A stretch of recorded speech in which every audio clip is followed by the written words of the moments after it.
वृद्ध पिता की मूल्यवान सीख। ये कहानी है एक युवा राजकुमार की। राजकुमार के माता पिता नहीं थे। वह राजा बन गया। वह बूढ़े लोगों को पसंद नहीं करता था। एक दिन नए राजा ने अपने मंत्री को आदेश दिया कि राज्य के बूढ़े लोग हमेशा बीमार रहते हैं, कुछ काम भी नहीं करते। इनकी वजह से हमारा धन बर्बाद हो रहा है, इसलिए हमें इन्हें मृत्युदंड दे देना चाहिए या इन्हें राज्य से निकाल देना चाहिए।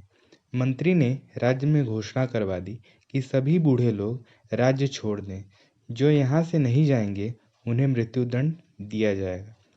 ये घोषणा सुनते ही सभी बूढ़े लोग राज्य छोड़कर जाने लगे। राज्य का एक लड़का बहुत गरीब था। उसके पिता बहुत वृद्ध हो गए थे। उनके पास दूसरे राज्य जाकर रहने के लिए धन भी नहीं था। उसने अपने पिता को घर में छिपा लिया। उस लड़के के पिता के अलावा राज्य के अन्य सभी बूढ़े जा चुके थे। कुछ दिनों के बाद राज्य में अकाल पड़ा। राजा को समझ नहीं आ रहा था कि अब राज्य की व्यवस्था कैसे संभाली जाए। प्रजा का अन्न खत्म हो चुका था।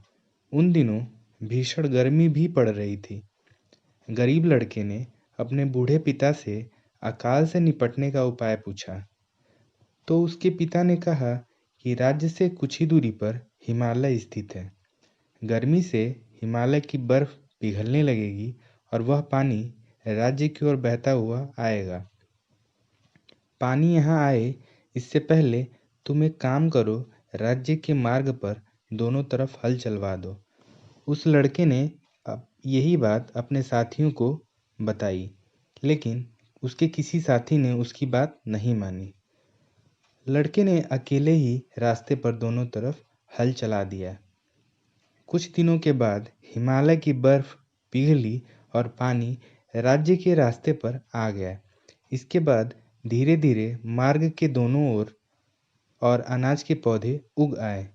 जब ये बात राजा को मालूम हुई तो उस गरीब लड़के को दरबार में बुलवाया गया। राजा ने लड़के से पूछा कि अनाज उगाने का ये उपाय तुम्हें किसने बताया? लड़के ने कहा, राजन, ये उपाय मेरे पिता ने बताया था। आपने जब बूढ़ों को मारने का आदेश दिया था तब मैंने उन्हें अपने घर में ही छिपा लिया था। ये सुनकर राजा ने उस बूढ़े व्यक्ति को भी दरबार में बुलवाया। बूढ़े व्यक्ति ने राजा से कहा कि महाराज, हमारे राज्य से लोग अपने खेतों से अनाज अपने घर ले जाते थे और कुछ लोग दूसरे राज्य अनाज बेचने जाते थे, तो अनाज के कुछ दाने रास्ते के दोनों ओर गिर जाते थे।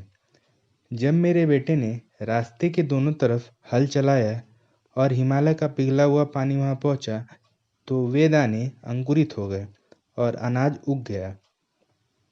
ये बात सुनते ही युवा राजा को अपनी गलती का एहसास हो गया।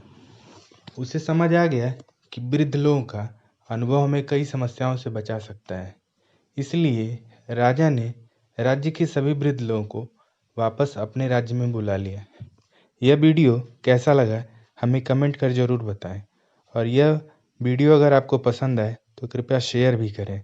चैनल पर नए हैं तो कृपया चैनल को सब्सक्राइब भी करें।